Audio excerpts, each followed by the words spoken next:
Perfection or not? Now that is an ADHD conundrum and a dilemma we are having to confront. Get caught up in the endless quest for perfection and risk missing the boat, or release attention talk video with its imperfection.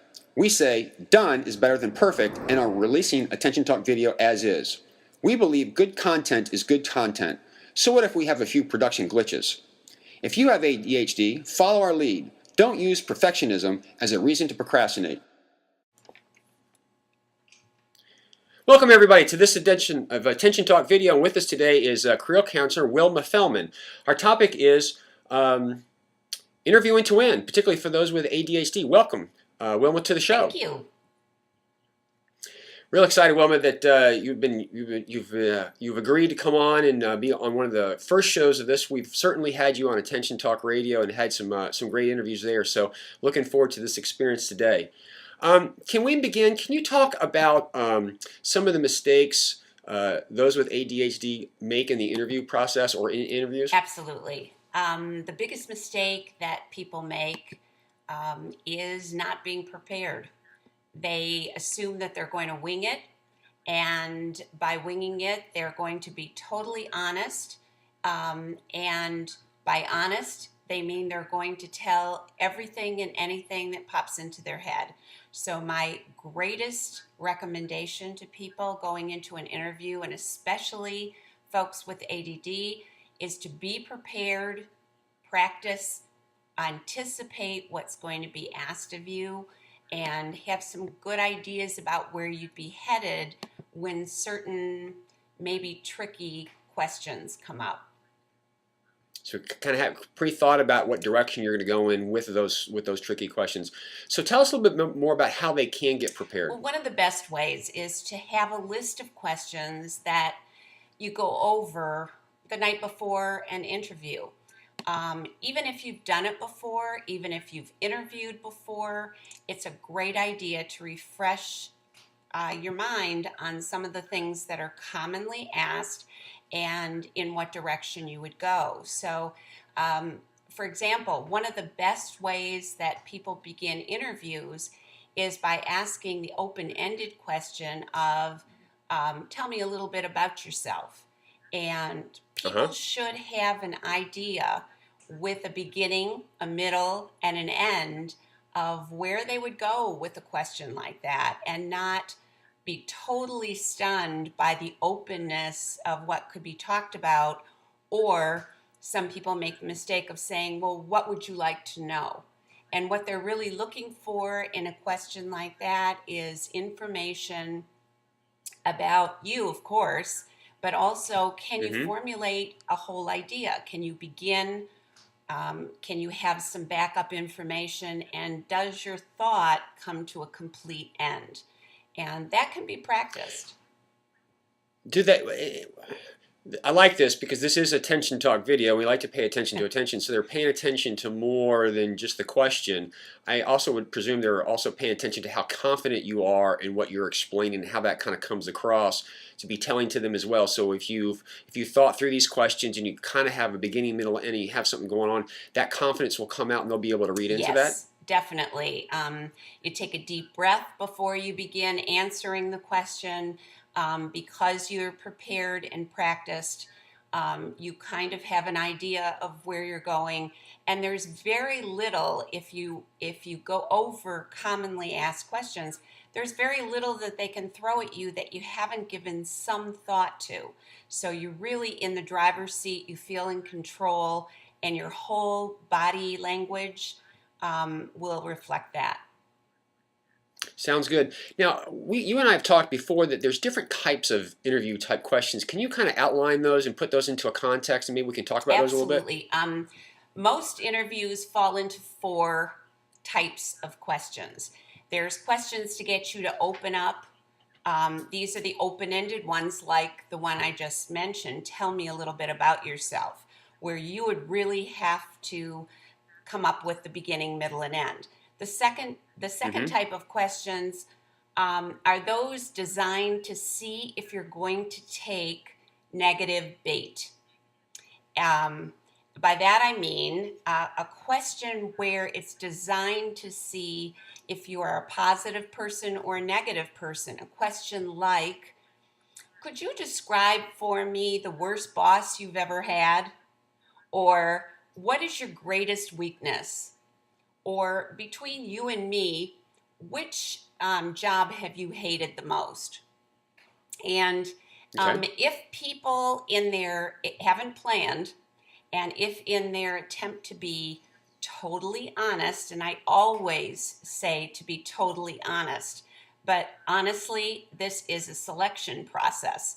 And what you want to do is to show them that you are a business type person. So you're going to select a business type answer, and you're going to say something like, I can't think of a worse job I've ever had. I think I've liked some more than others, but I think I've learned something from each and every job.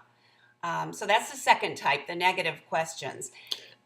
So what I liked about your response was they're asking negative questions, but by rather than going to the negative, say yes, there are some jobs I liked more than others. So there's a little bit of a positive spin to this, as opposed to taking that bait. Is that? Am I You're understanding that correctly? understanding it perfectly. Okay. To say, what kind of thing frustrates you is an open invitation to some people to begin launching in on a very negative discussion of something horrible that happened. And when you come into an interview, you are a blank screen. And everything that you Yep. say adds to that. And if you're going to take up all your minutes with negativity, you've kind of blown the interview. So Got the it. third type of question, are those specifically designed um, to find out if you're the right candidate for the job? So those would be questions related to what is it about you that we should hire? And so you should have prepared reasons why the job description that you're going for suits you, fits you, and why. And that's wonderful ammunition for at the time that you're done explaining all of that, you should be the top candidate of their choice if you've prepared properly. And the fourth type of question is geared to what kind of person you are. In other words, they may ask you about hobbies, interests, books that you read. What do you like to do in your spare time? Again, keep in mind that this is someone who is going to be relating to you on a business level. And so, select those things that you think would be helpful for them to know about you, but not too personal that you would be embarrassed if everybody knew those things. So you have to be kind of selective about that as well. I'm kind of curious because in my experience in interviewing, what you just said was interesting to me because whenever I was on interviews and I would walk into somebody's office, I always look around the office to try to find out what was there, if there's any clues that had an interest to them. And when they would always ask me, "Tell me about yourself," I would, if I saw something that led me to believe that they were interested in something I knew about, I would kind of jump on that first. Would you say that's good advice, bad advice, or it really doesn't necessarily matter? Well, it depends on the situation. An interview Mm-hmm. can last anywhere from a minute and a half, which truthfully, I have had clients who have had very, very brief interviews, 2 hours. And going into the interview, you have no idea how long this one's going to be. So you want to be mindful of taking up too much time that might be off the track of what they are very determined to get out of you. And so, yeah, I think making some polite conversation about something that you might see in their office is a wonderful way to relate human to human, which of course is Mm-hmm. wonderful. But I wouldn't go Mm-hmm. on and on about it. Yes, yes, yes, absolutely. So what I hear is the tips to interview to win are: one, be prepared.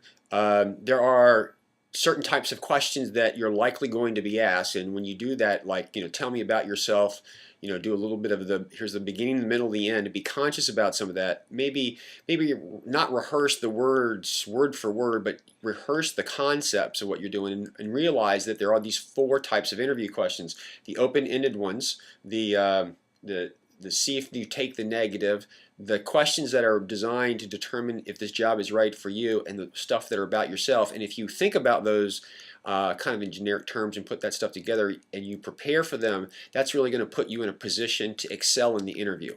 Is that Yes. has what I said accurately kind of wrapped Yes, it everything up? certainly does. It certainly does.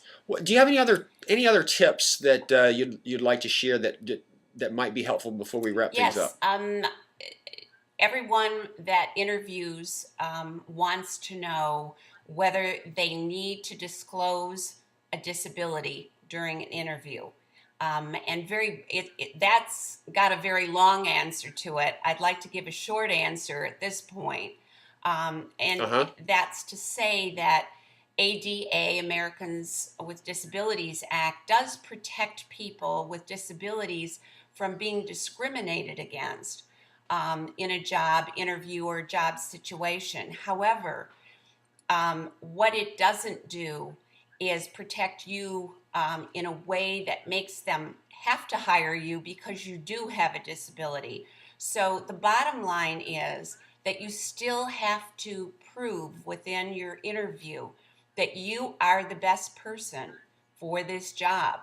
And so, in my opinion, bringing up your disability doesn't really have a place in the job interview where where it definitely does in other areas, training, education, where you're going to need to ask for specific accommodations and modifications. But in the job interview, if you've done your homework and you know that you can do this job and you know what it takes for you to do this job well, then you shouldn't feel the need to begin with, I have a disability and I'd like to tell you about it.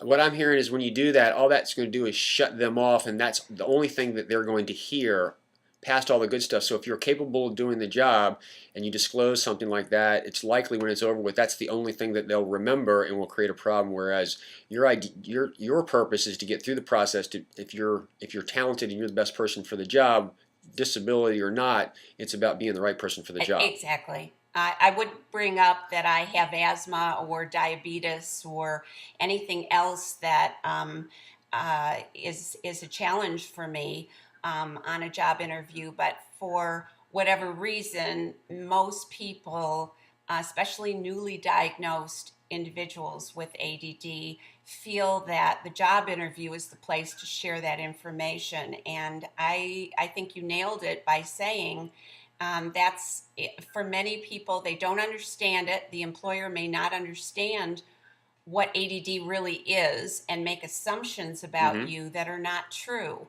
and make assumptions about things that you're not going to be able to do that may or may not be true.